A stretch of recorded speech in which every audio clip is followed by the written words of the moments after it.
वैराग्य विद्यान च भक्ति योगा शिक्षार्थमेक पुरुष पुराना श्री कृष्ण चैतन्य शरीरधारी कृपां पुदीयतमहं प्रपद्ये मूकं करोति वाचालं पङ्गुं लङ्घयते गिरिं यत्कृपातमहं वन्दे श्रीगुरुदीनतारिणम् वाञ्छाकल्पतरुभ्यश्च कृपासिन्धुभ्येव च पतितनां पावनेभ्यो वैष्णवेभ्यो नमो नमः। जय श्री कृष्ण चैतन्य प्रभु Nityanand Shri Advaita Gadadhar शिवासादि गौरभक्तवृंद।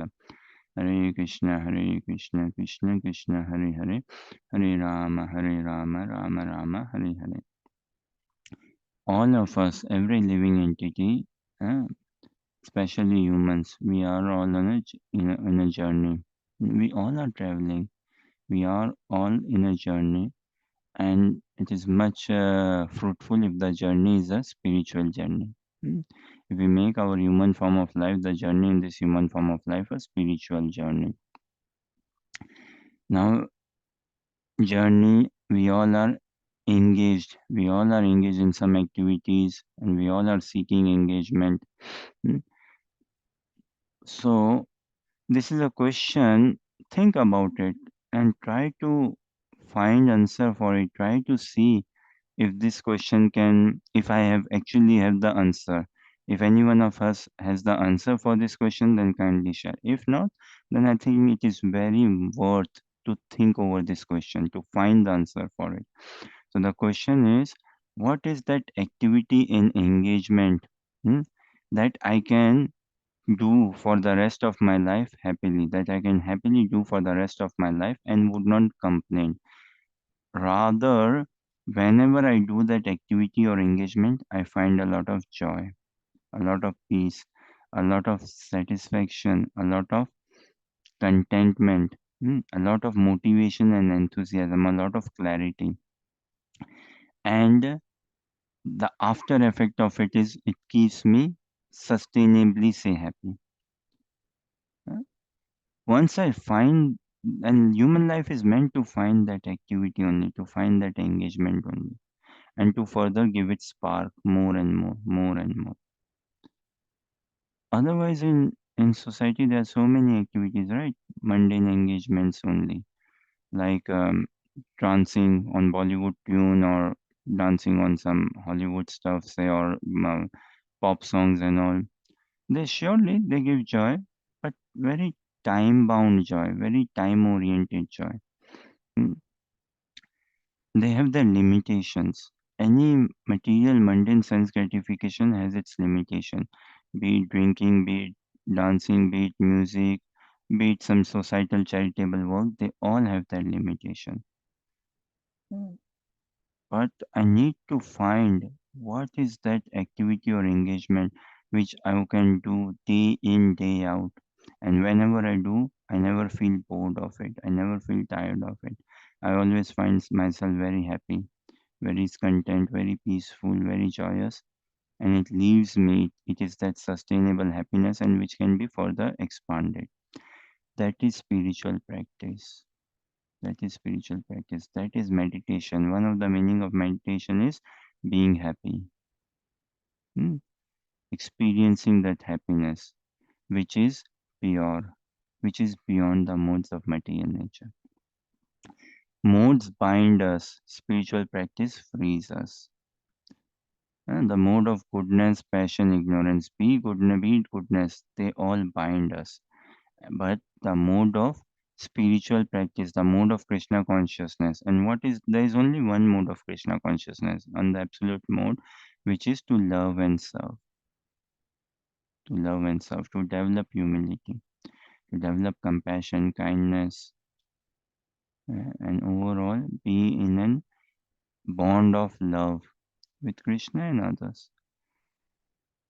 That's the only mode.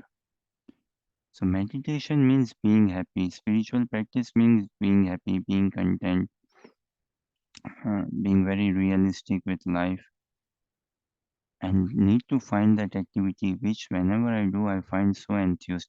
Could it be Harinam? Could it be sweet chanting? Devotees, when they go out in street chanting, when they go out distributing books or coming from Harinam, they glow. And in Harinam, they like float. Harinam is such an activity which can make me float, which can make one float while walking. Huh? Not walking, floating on air. Say that is Harinam. So we need to find human form of life is meant for that, to finding out that activity engagement which can always keep me happy. So with this mood, with this aspiration, with this prayer, we continue our study of Srimad Bhagavad Gita. That activity could be street chanting Harinam, that could be book distribution, could be reading, hearing, could be japa, could be kirtan, could be offering prasadam, cooking for the Lordship.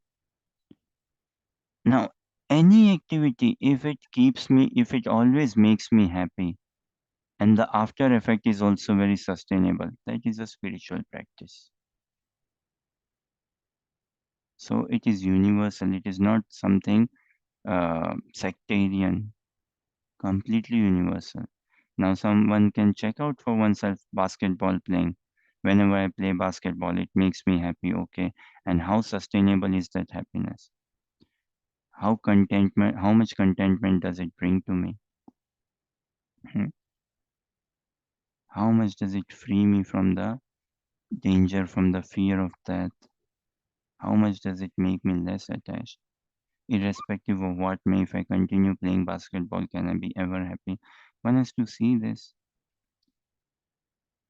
If I can find my absorption in something which is always keeping me happy and growing further, that is spiritual practice. So, with this mood, hope, prayer, aspiration, we continue our study. And today's shloka will be chapter 14, text 20 onwards. But I will request Lucy just to read the translation of text 19, and then we study from text 20. So, it should be. Yeah, I'll just read the Sanskrit for text 19. Lucy can read translation, and then we'll go to studying from text 20. Nanyam gunebhya kartaram yada drishthanupashyati gunebhyascha param veti madbhavam sodigacchati. When one properly sees that in all activities no other performer is at work than these modes of nature, and he knows the Supreme Lord, who is transcendental to all these modes, he attains my spiritual nature. Yeah, we read this last time, and Prabhupada also beautiful Prabhupada. We tried to discuss a bit, but let's continue from text 20 and see overall. Harsha, maybe if you can read translation Prabhupada. गुणानेतान् अतीत्य त्रीन् देहि देहे समुद्भवान् जन्म मृत्यु जरा दुःखैर्विमुक्तमृतम् अश्नुते.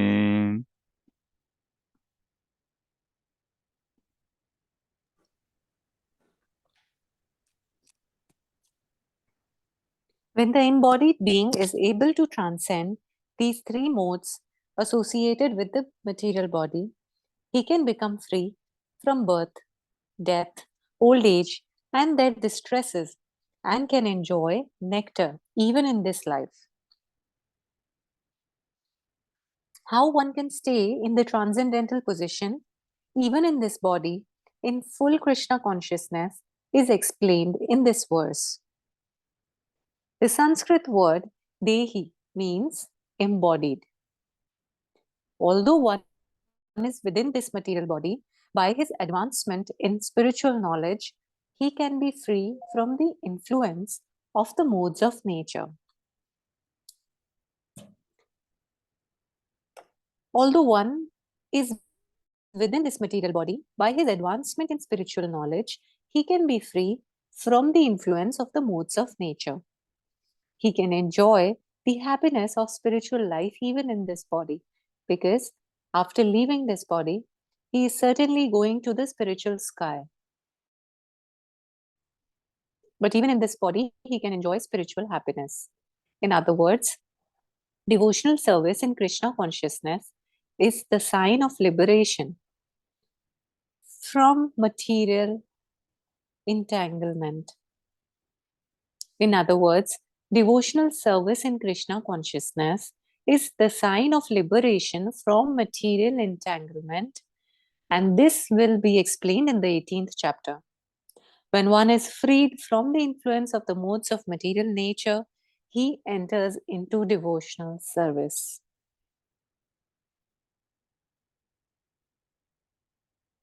When the embodied being is able to transcend these three modes associated with the material body, he can become free from birth, death, old age, and their distresses, and can enjoy nectar even in this life. So, see, spirituality, Krishna consciousness is not like a post-dated check. Prabhupada used to use this expression, post-dated check. As in many times we hear, right? That, okay, give us some money, we are doing some research, and sometime in future we will give you a cure for XYZ disease. Huh? But until then, suffer. Until we have got the medicine, suffer. So, or we are doing some research, we are doing some work, help us, and we'll find a solution. But until then, struggle. Krishna consciousness is not like that. From the moment one associates with devotees and starts practicing, joy is an inherent component in the practice of Krishna consciousness. It is inbuilt. हाँ, नित्य सिद्ध कृष्ण प्रेम साध्यो कभी नय श्रवण आदि अ, श्रवण आदि शुद्ध चित्त करे उदय. So this Nitya Siddh, this Krishna Prem, love for Krishna is there inbuilt amongst all of us. And by regular hearing and chanting, it comes about. Prabhupada was asked, I believe, in London by some reporters that Swamiji, why have you come here? Or what learnings, what teachings are you giving? Prabhupada said, like, I'm not teaching anything. I'm just giving you what you have forgotten. I'm just uncovering it, bringing it to the surface. It is there amongst all of us, but just dormant. And I'm fanning that dormant spirit. And I'm bringing it to the surface. So nothing new we actually need to discover or invent in the practice of Krishna consciousness. Just try to apply the process as it is, understand as it is in disciplic succession in association of devotees, put it into practice, and one can see the result for himself or herself. So it is not at all a post-dated check sort of theorem that you have to wait, practice for 5 years and then you can see some hope. No, no. The moment one starts practicing, the moment one will see that result coming through. And in material world, it's like khoda pahad nikli chuiya. है ना? Lots of hard struggle for existence. Like, see, we find many people who work hard until the age of 60, huh? And then they wonder, okay, now 60 plus, now we'll settle down. Now I can settle down, and now I can put my feet up, I can go traveling, and I can go shopping. I can have now I can live a life for myself. So far, I have lived for whom? For society, for office, company, for friends, family members, for children, for my parents, and now I can live for myself. And many times we see, okay, come 60 plus, well, still working, or come 60 plus, now I do not have that bodily capacity to enjoy life, and now I may have money, but I have got so many ailments like diabetes or sugar or blood pressure problem, some heart problem. But these things do not work in Krishna consciousness in the sense whenever we chant, we find instant happiness then. And that happiness is sustainable, it stays. The modes always keep on changing. uh, but if I, this is why Mahaprabhu's mission is Kirtaniya Sadahari. If I'm always chanting, if I'm always listening, I will, irrespective of the mode, I will be always peaceful, I will be always content, I will be always happy. So an intelligent, a sober person should check out, na, human life is meant for finding out that one engagement in which one engages always finds joy. Now, many people in society may say, na, gambling could be that, or some political agenda could be that, some good cause could be that, opening school, college, uni, hospitals, giving some charity. But real spirituality means something which is related to the spirit, and related to the spirit is this is what godly activities, hearing, chanting, reading, and then finding absorption it, finding real true absorption that I cannot live without it. It becomes the life. Krishna conscious is the life. It should not be a part of my life. No. Religious people, they may think, oh, practicing Hinduism or practicing Christianity is a part of my life. It is part of my identity. No. Krishna consciousness is the identity. It is the life. Now we live life, we want to mold it to be the life, to be the identity. Then this practice, na, externally we may be seeing practice, but it has become my first nature. We have to make it our first nature. Then we are attached. And in attachment only love can be developed. Love is, without attachment there cannot be love. Love fructifies in attachment. Yes, the seed of love is there even at the stage of faith. Now, we are not at the level of attachment yet, whatever stage we could be, but we are not at the level of attachment. Still, we have love for Krishna. This cannot be denied. We have experienced some joy in the practice of Krishna consciousness, some higher joy. And that sort of joy we would have never experienced in life. This is something to experience, na? That wow, the study of Bhagavad Gita, reading, hearing, japa, Harinam with devotees. One should check, one should try to assess and see, have I any time ever experienced such a sort of joy than this, other than this?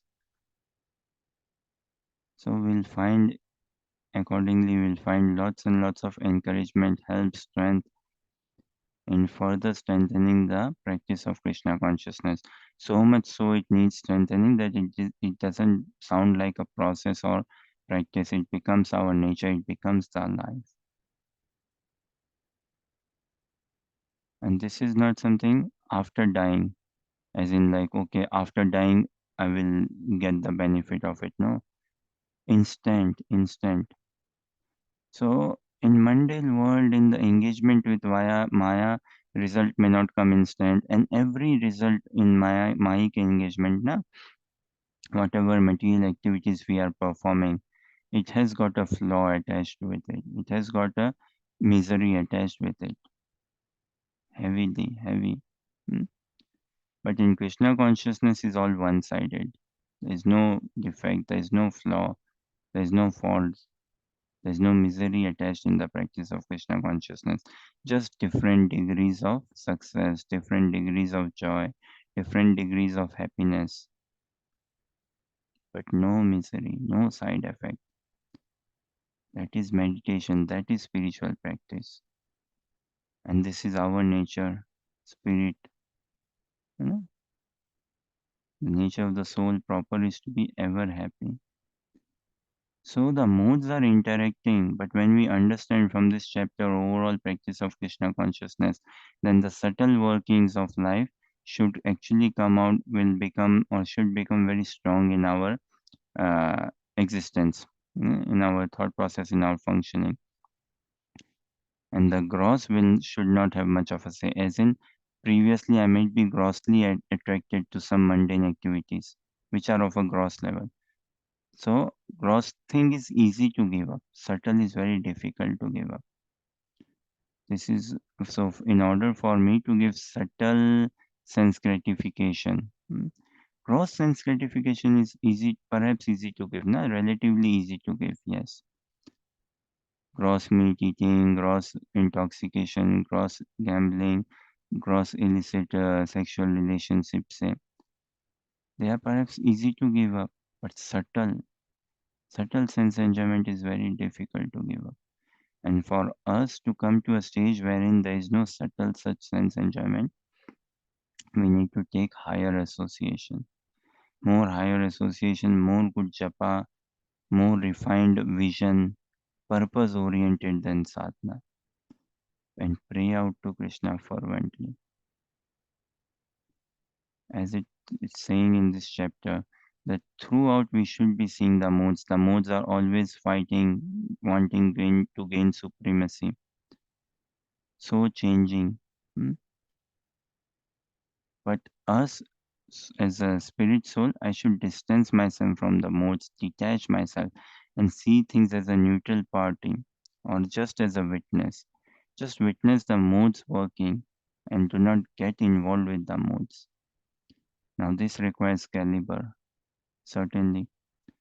So, that caliber will come from good devotee association. When associating with devotees, we'll get the strength,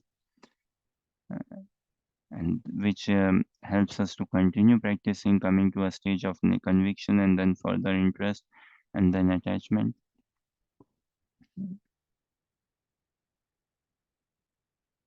So the practice, spiritual practice, Krishna consciousness means what? To be living in the now moment, and happiness is in the now, and it's every moment, na? Every moment. So surrender is every moment. It is not like that, oh, I surrendered in 2022 March or 2022 December or July. No, surrender is every moment. Then it should become our natural proclivity. When we are in love, one of the biggest problems why we are socially a bit dysfunctional, because we struggle to receive love and we struggle to give love. It is very awkward for us. We have hardly received good level of love, unmotivated, unconditional, proper, real spiritual love. We have not received it yet, and we struggle to give that love also. So, because we do not live in that loving relationship with one common agenda, there are bound to be conflicts. But if I can find one common agenda in my life, which could be, say, to love and serve Krishna, which should be to love and serve Krishna, then with that one common agenda, my mind, body, soul, they all senses, they all will confide to it and work in that direction. And then collectively, I will find other people who are in that same consciousness level. So, other devotees in that consciousness level. And then working and serving with those devotees becomes even more joyful. So, it is this lack of receiving love and lack of giving love makes us live in a very socially awkward situation. But a devotee is always a giver. Ah, devotee is a taker of the mercy and giver of the mercy. And he finds each and every devotee finds such higher joy seeing others practice Krishna consciousness, others take into the process of Krishna consciousness. It should melt a devotee's heart. So we should work in a manner that we are just witness to the modes. We are not under the grip of the modes. We are checking the modes out. Not should be that we are being checked by the modes. No, we just check the modes and act as an witness, we do not engage ourselves with the modes. Let the modes perform, let them work. We are just a witness, a neutral party, just observing and let it go. If at all, more focus has to be done on hearing the glories of Krishna, hearing the beauty of Krishna. Not much of a point in technically further understanding these material modes and going more deep. No, to some extent, yes, questions, reasoning, logic helps. But if I'm building my faith, then I do not need to go through list of questions. Then I continue with faith, doing reading, hearing, chanting, everything, and all the right knowledge at the right time through the right persons from the right source will come and easily settle down in my heart.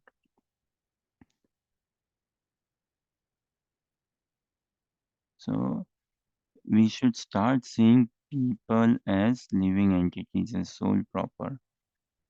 That will solve a lot of problem. Not much conflict will be there.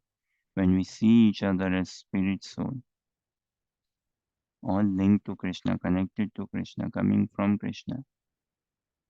Now, if at all only this vision we apply, first to begin with myself in my life, I will find a lot of peace.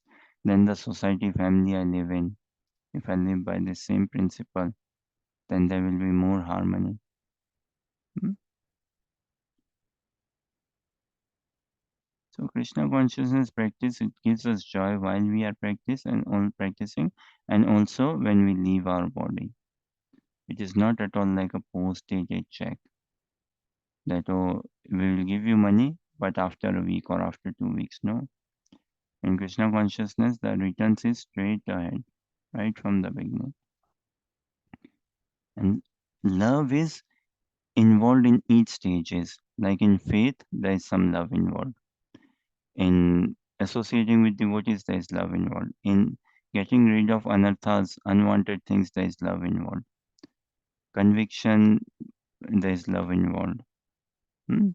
In stage of interest, ruchi, there is love involved. What to speak of asakti, bhav and prem, attachment and transcendental bhav and Krishna prem. They all are enamored completely, uh, heavy, more absorbed with love.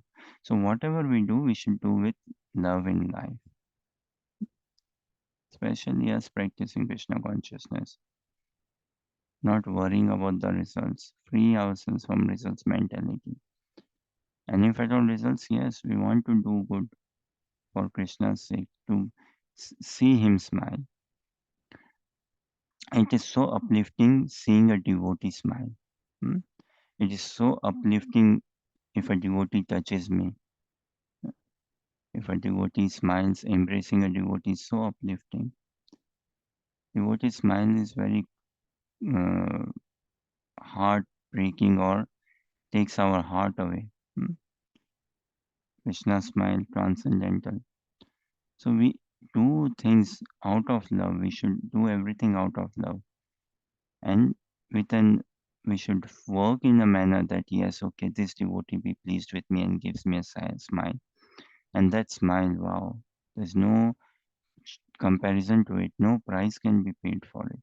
Even in mundane sense, na, people are very much like if someone smiles at me, smiles, passes me a smile, friends, family members, and they find very nourished, motivated, which is good.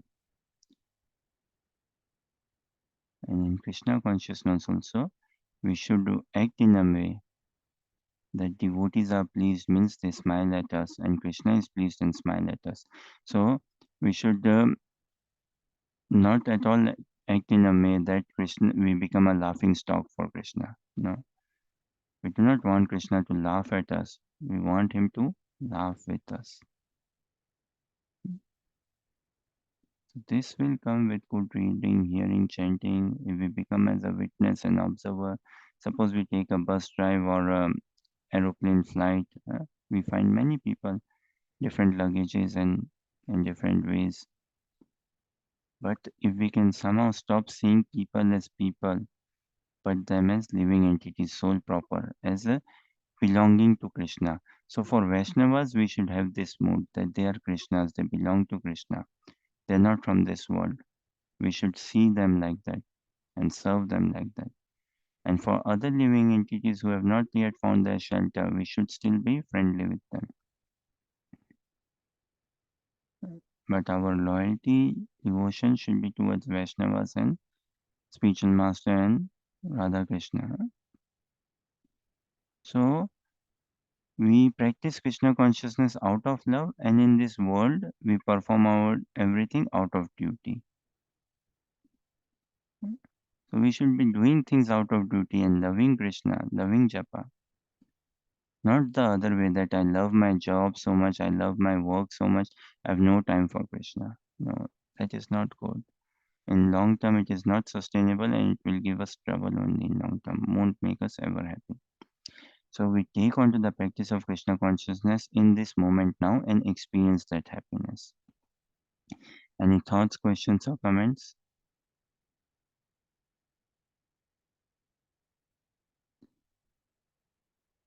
Okay, let us read next also.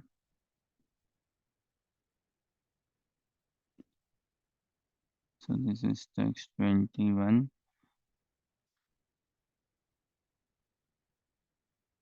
Whosoever if can read translation purport. These are small translations, small purports. Prabhupada in this chapter has given us small purports, but so relatable, so captivating, so real life. So text 21 I can do Sanskrit and then translation purport can be led by who is a better place. Arjun Vacha Kerlinge Strin Gunane Tan Atito Bhavati Prabho Kimachara Katham Chat Chetams Tringunan Ativartate.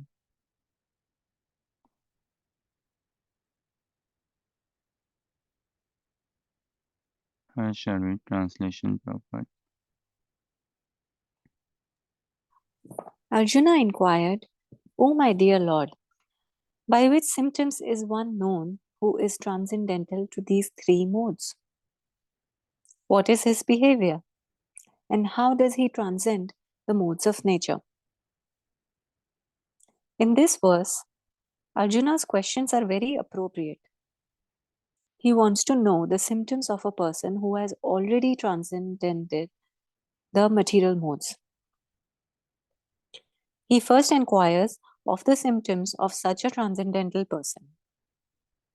How can one understand that he has already transcended the influence of the modes of material nature? The second question asks how he lives and what his activities are. Are they regulated or non regulated? Then Arjuna inquires of the means by which he can attain the transcendental nature. That is very important. Unless one knows the direct means by which one can be situated always transcendentally, there is no possibility of showing the symptoms. So, all these questions put by Arjuna are very important, and the Lord answers them.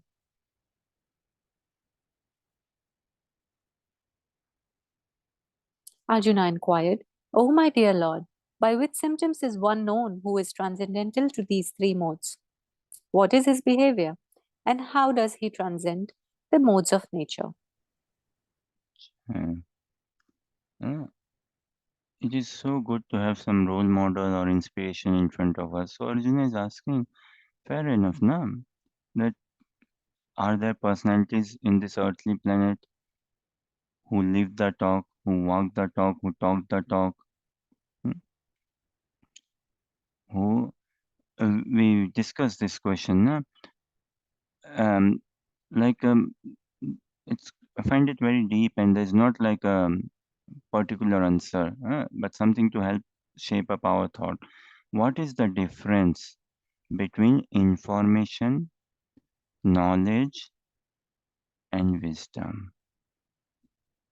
Now, some questions now we need not try to exercise too much brain to find an answer for it and philosophize or come up with answer and logically try to prove it. No, just relish the question and be a good observer. If in life we can be a good observer, then we can see, am I at information stage, knowledge stage, or wisdom stage? What level, what stage, what category do I fall in? What is the difference between information, knowledge, and wisdom? And we want to be at the stage of wisdom and beyond. We want to come to that level. So Arjuna is asking fair enough question, right? That Krishna, you are telling so much about these modes, and I understand. But is there someone who is beyond these modes? If so, what is his characteristic? What is his personality? How does he eat, sleep, talk, drink, move about?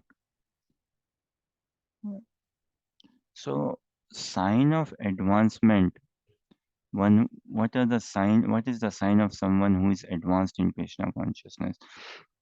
Signs are okay.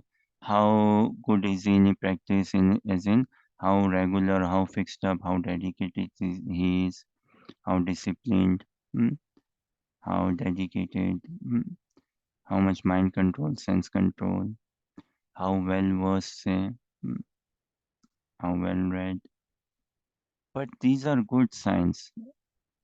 Even more is how much is one attached, obsession. How much has one developed a hunger, an obsession for reading, hearing, japa, services that he genuinely cannot live without it. He genuinely wants to serve. Reading is also service. Hearing is also service. Japa is also service. Kirtan is also service. This is all glorifying Krishna. So how much actually he's praying that, oh, when will that day come? I glorify Krishna, I glorify devotees. And it is in this real purification is in glorification of Krishna and his devotees. That is real purification. And it is in that purification only we'll find spiritual happiness. So Arjuna is here putting forward a valid question that you are speaking about the modes. Fine, I am able to relate to them. But can you give me a real life personality? Someone who is beyond the modes. What does he look like? How does he walk and all walk? Because then I can be more observing in life, na? And I can try to find that person and be friends with that person. कोई तो मिले ऐसा संसार में. So if we want to find a doctor, we need to know na what are the symptoms, what are the things we are looking for a doctor, for a lawyer, in an engineer, in a lawyer. Likewise, in a devotee, how does he move about? What do we mean by it? So one beginning level transcendence says how much is his attachment, how much is his obsession, that he cannot live without it. That stage we have to acquire, we have to come up. In society, people love what? People love their lust. In society, this is a fact actually. What we love is actually our lust only. Uh, and we see it as love, we call it as love, we believe it to be love. But I love my lust only in society. And in spiritual practice, no, we love to serve, we love to care. One loves to serve in spiritual practice. One loves to care in Krishna consciousness. One never can be judgmental in Krishna consciousness. And if I have to preach the message of Krishna consciousness, hmm, I have to be friendly. I cannot be judgmental. And this is not, again, like a mental imposition. Naturally, a devotee should not be judgmental. A devotee should not be judging someone's past, present, future, say. Should not be checking someone's external conditions, no. Attitude should be, had I, or this should be the attitude that had I been in her or his or her shoes, I would have collapsed by now.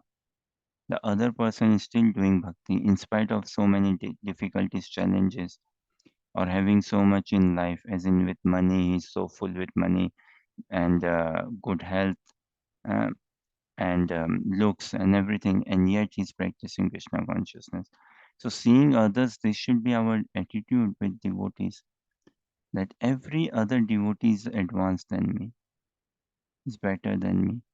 You have to work on getting this view, on coming to this consciousness level, that every other devotee is better than me, advanced than me. And had I been in their shoes, I would have collapsed by now. And had they been in my shoes, they would have become a pure devotee by now. This sort of attitude, mood is a must. So in material society, we see people, what we think to be love is actually lust only. Self-centeredness, uh, greed, fooling my own agenda, directly, indirectly, hidden or uh, real or apparent motives. So we are predominantly driven by lust in society.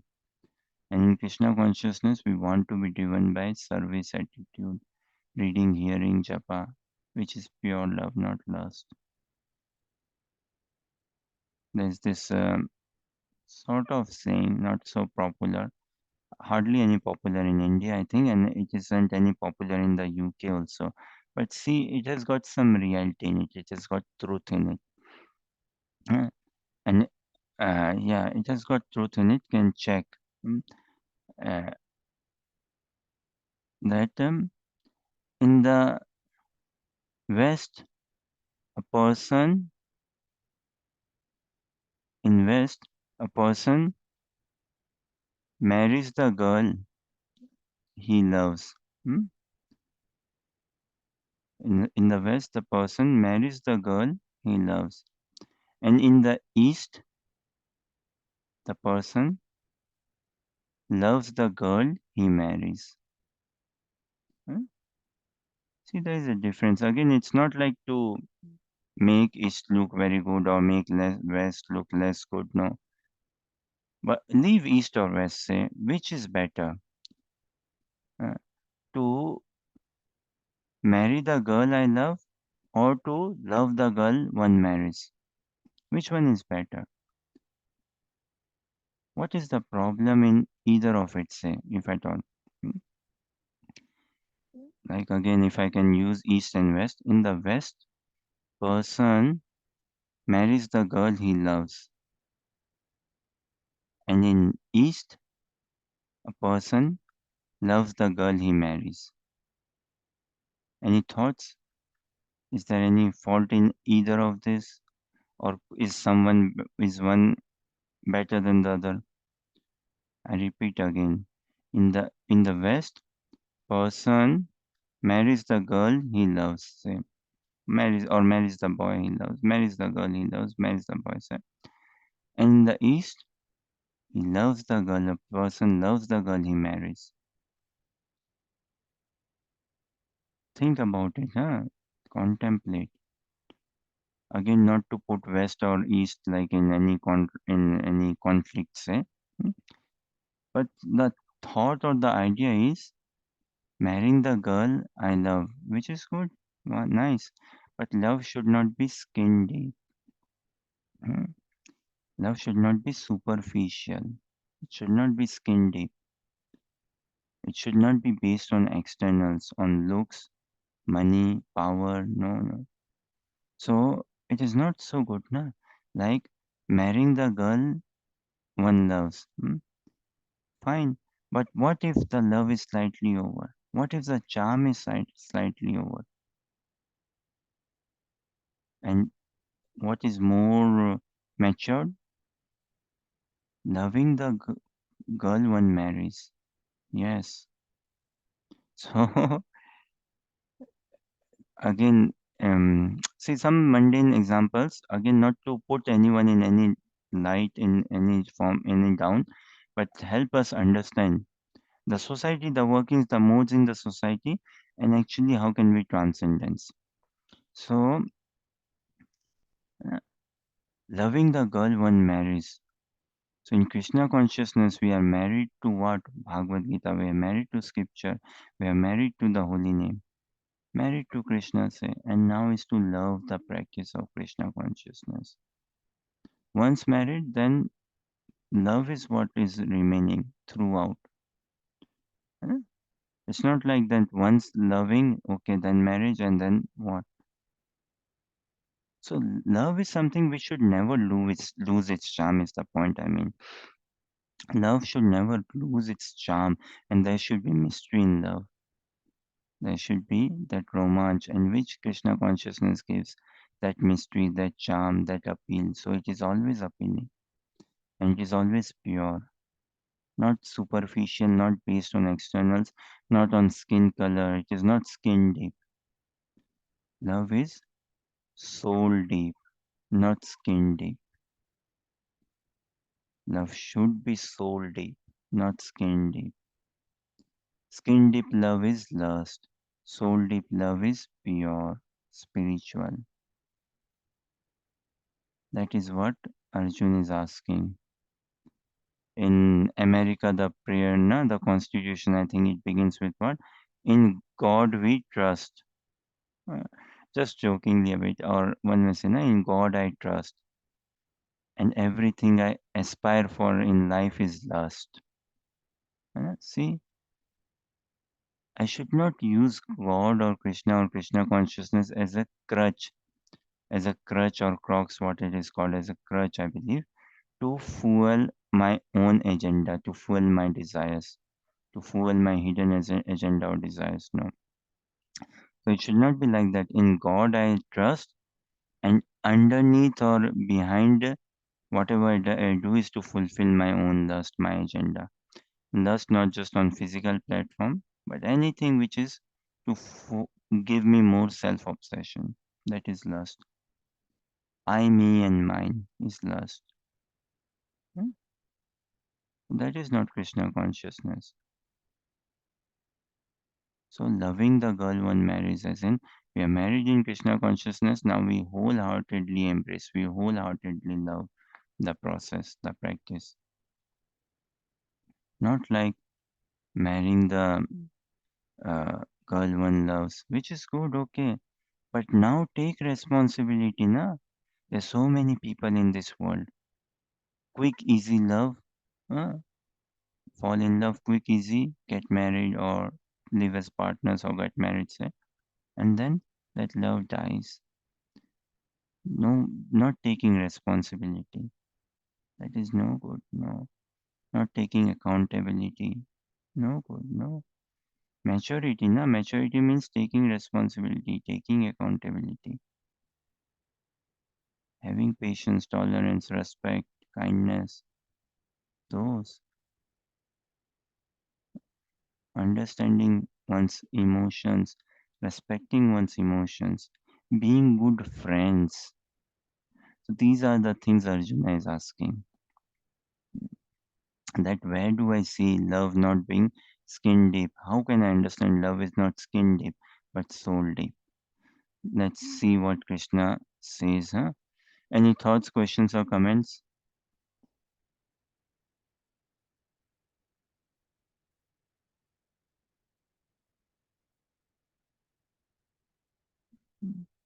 So Arjuna's question again: by which symptoms is one known who is transcendental to these three modes? What is his behavior? How does he transcend the modes of nature? So 22 to 25, Shri Bhagwan Vacha.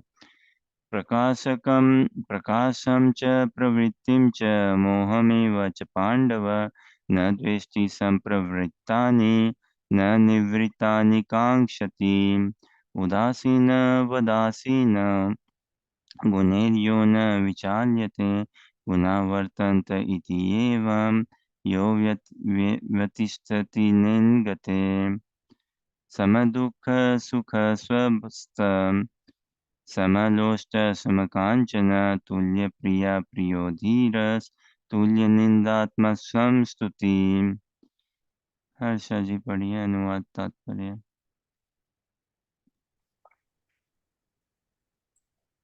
The Supreme Personality of Godhead said, O son of Pandu, he who does not hate illumination, attachment, and delusion when they are present, or long for them when they disappear, who is unwavering and undisturbed through all these reactions of material qualities, remaining neutral and transcendental, knowing that the modes alone are active, who is situated in the self and regards alike happiness and distress,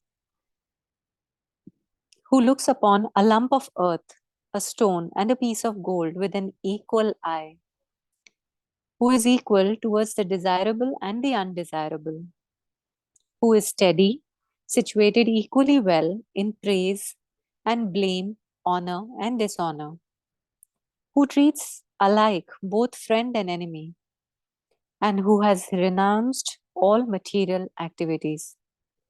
Such a person is said to have transcended the modes of nature.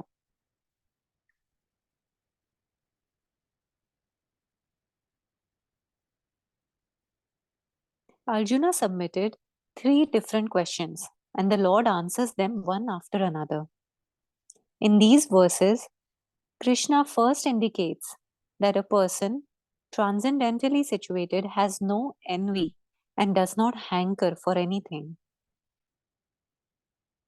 When a living entity stays in this material world, embodied by the material body, it is to be understood that he is under the control of one of the three modes of material nature. When he is actually out of the body, then he is out of the clutches of the material modes of nature. But as long as he is not out of the material body, he should be neutral. He should engage himself in the devotional service of the Lord so that his identity with the material body will automatically be forgotten. When one is conscious of the material body, he acts only for sense gratification. But when one transfers the consciousness to Krishna, sense gratification automatically stops. When one is conscious of the material body, he acts only for sense gratification. But when one transfers the consciousness to Krishna, sense gratification automatically stops. One does not need this material body, and he does not need to accept the dictations of the material body. The qualities of the material modes in the body will act, but as spirit soul, the self is aloof from such activities. How does he become aloof? He does not desire to enjoy the body. He does not desire to enjoy the body, nor does he desire to get out of it. Thus, transcendentally situated, the devotee becomes automatically free. He need not try to become free from the influence of the modes of material nature. The next question concerns the dealings of a transcendentally situated person. The materially situated person is affected by so-called honor and dishonor offered to the body. But the transcendentally situated person is not affected by such false honor and dishonor. He performs his duty in Krishna consciousness and does not mind whether a man honors or dishonors him. He accepts things that are favorable for his duty in Krishna consciousness. Otherwise, he has no necessity of anything material, either a stone or gold. He takes everyone as his dear friend who helps him in the execution of Krishna consciousness. And he does not hate his so-called enemy. He is equally disposed and sees everything on an equal level because he knows perfectly well that he has nothing to do with material existence. Social and political issues do not affect him because he knows the situation of temporary upheavals and disturbances. He does not attempt anything for his own sake. He can attempt anything for Krishna, but for his personal self, he does not attempt anything. By such behavior, one becomes actually transcendentally situated.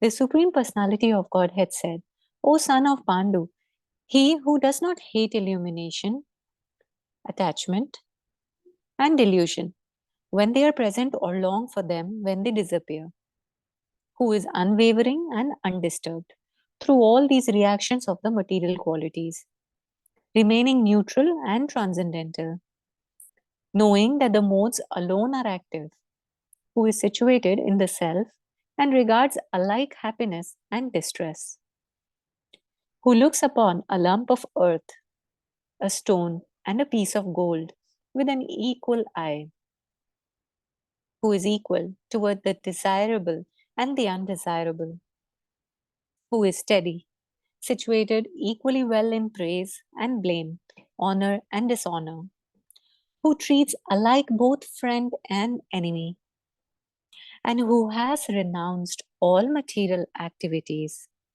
Such a person is said to have transcended the modes of nature.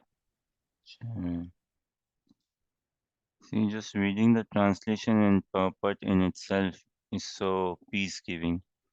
Must be so encouraging, and it it directly connects with us. See, even though we may not be practicing Krishna consciousness, spirituality, we may not be knowing, but when we read something, oh wow, huh, what does it mean? That yes, that potential or that spark is there already amongst all of us, but it is just dormant.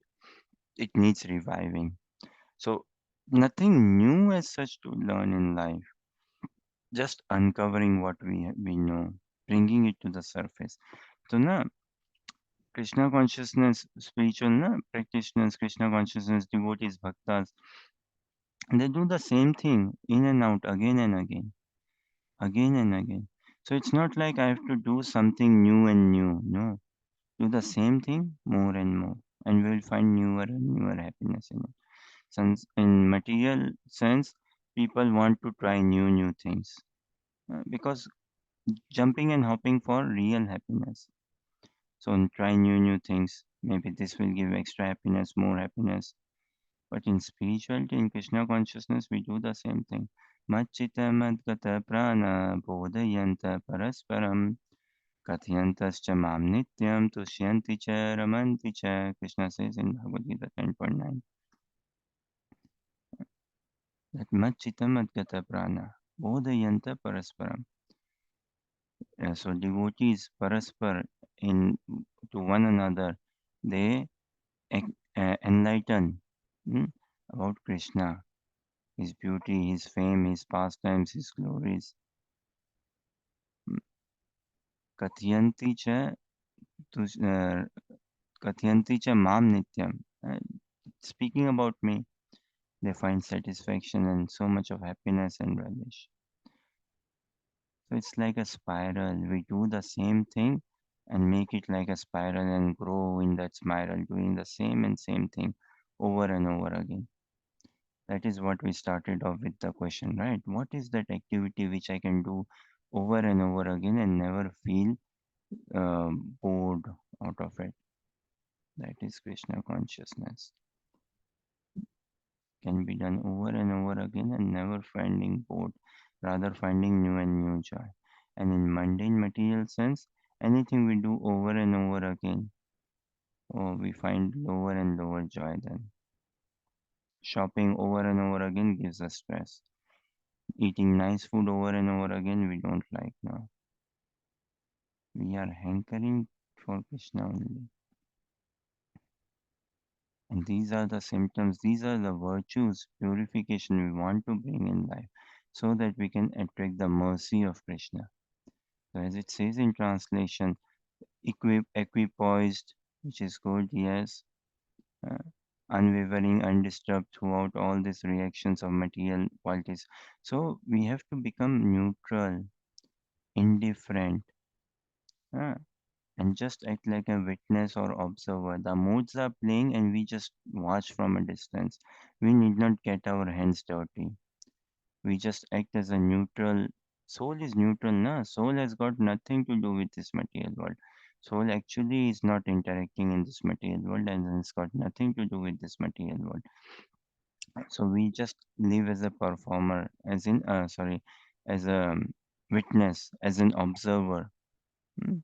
And need not entangle ourselves with the workings of this world. Bodily identity means entanglement. In pursuit of happiness, finding struggle only. That is bodily identity. Sense gratification, self obsession. Krishna conscious identity is to give more and more joy, more and more love, to receive more and more joy, to receive more and more love.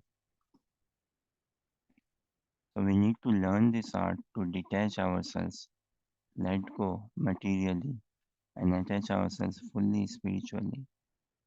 So be an observer in the material workings, but be an active participant in the spiritual workings. This is what we want. To be an observer in the material workings, in the material modes of nature, we just act as an observer, a neutral, indifferent person. But in Krishna consciousness engagement, pure Krishna consciousness, we become the active participant, not an observer.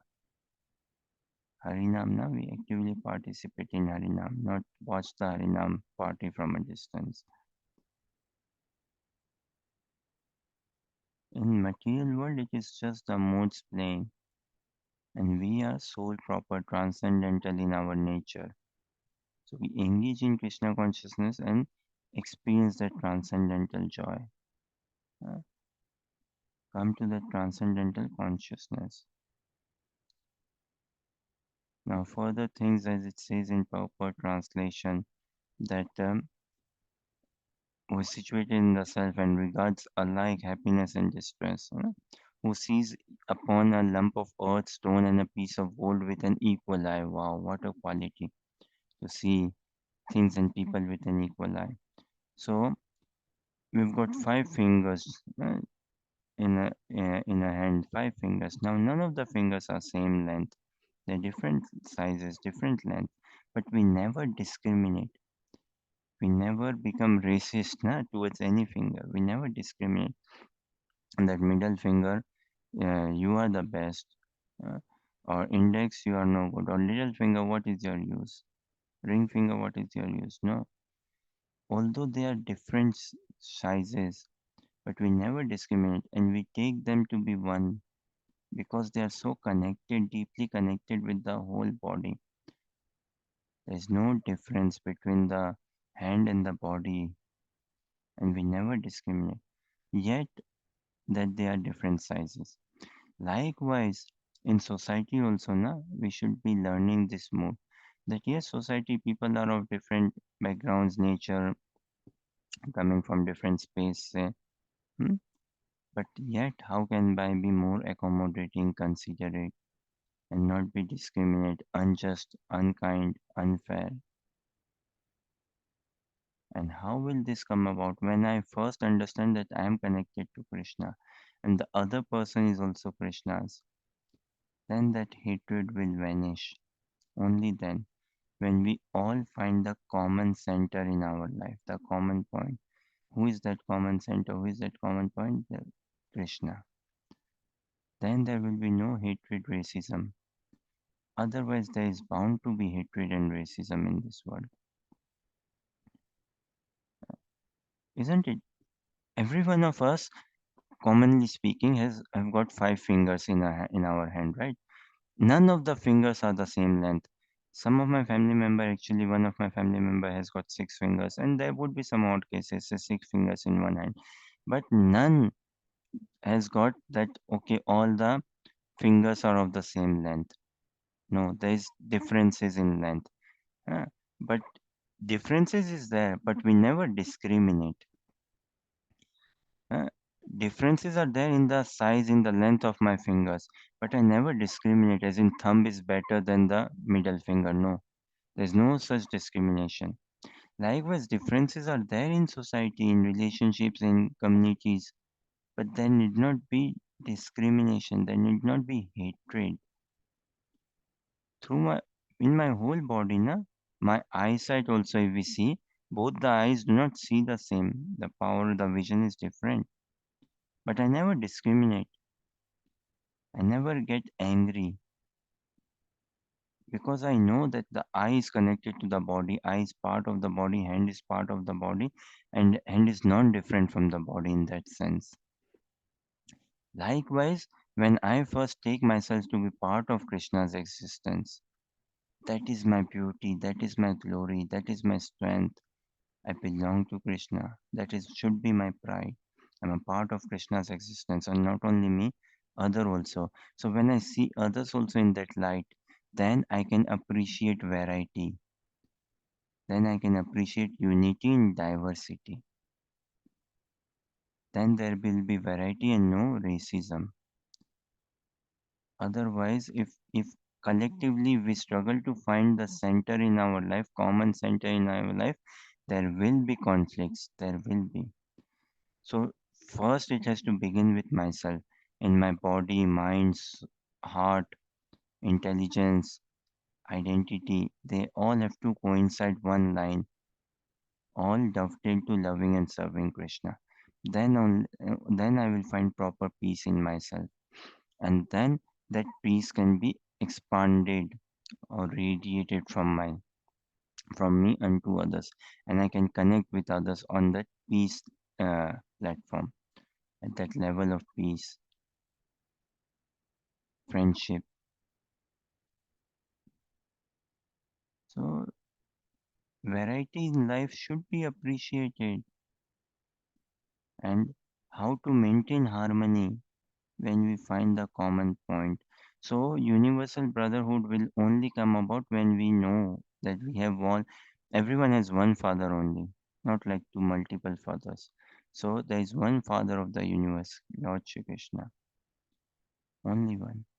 And universal brotherhood will come about when we understand who is the singular universal father, the singular universal mother and father in a way, Radha Krishna, in principle. But in mood, in relationship, it is very different.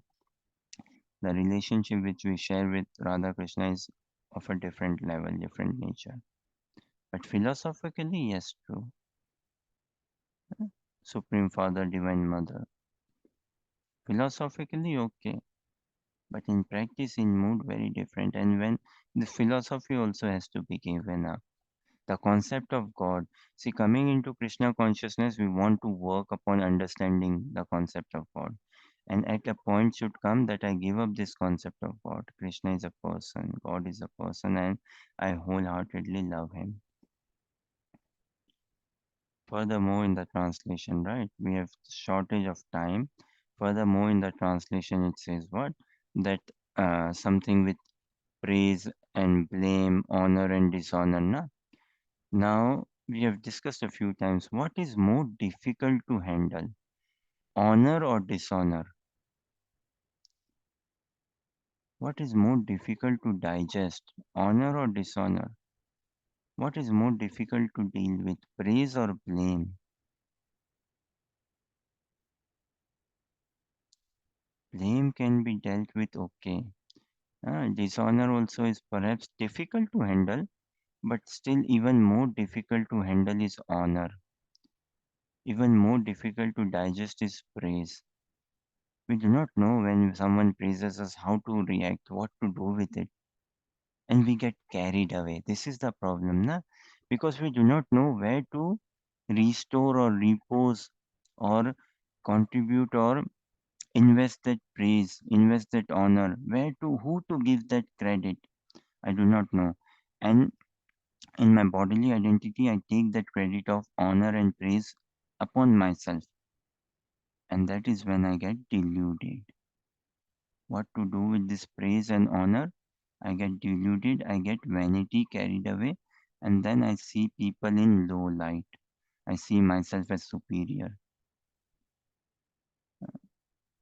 So it is definitely difficult to handle dishonor, it is difficult to handle blame, difficult to handle frustration, failure. But more than difficult to handle failure is difficult to handle success. Very difficult to handle success, not carried away by success. In failure brings a sense of humility. Uh, Failure brings a sense of dependency, humility, good attitude, good skills. Failure helps us. Success, it need not bring a sense of humility. So very careful, to be very careful when we are, society is telling us that you are so successful. Real success is what? In getting darshan of Krishna. That is real success. Real success is in maintaining humility. That is real success. Maintaining self control is real success. And how can I maintain that success when I'm more hungry and eager to experience joy in Krishna consciousness, to experience mysticism, bliss in Krishna consciousness? Then only I can sustain that success because I want more. Hungry, hungry. Uh, Never content or satisfied in Krishna consciousness practice should be always hungry. That is happiness. So it is japa which will keep. Krishna is always expanding, no? Always charming. Joy is always expanding. So Krishna will reveal more and more mystery, provided I am hungry for him. There's one thing fasting, another feasting. Our false ego should fast. We should fast from our false ego, pride, vanity, lust. We should fast on that and feast on the glories of Krishna. Fast on the false ego, feast on the real ego. Hmm? Fast on any sort of hatred, putting someone down, all those things we should fast on and feast on the joy in the practice of Krishna consciousness. We'll try to understand a bit more. uh, but for now, any thoughts, questions, or comments or clarifications? So, lust is skin deep, bodily deep. Love is soul deep. So, let us make an attempt and effort in this life. It is not possible to have soul to soul connection with everyone, no. But at least I should not hate anyone. Let me make that much of effort. And with a select few, let me make an attempt, effort again with a very select few, very, very select few to have a soul to soul connection, heart to heart connection. That soul deep love with Krishna and his choicest devotee in my life. Hare Krishna. Okay, thank you. Hare Krishna. Hare Krishna.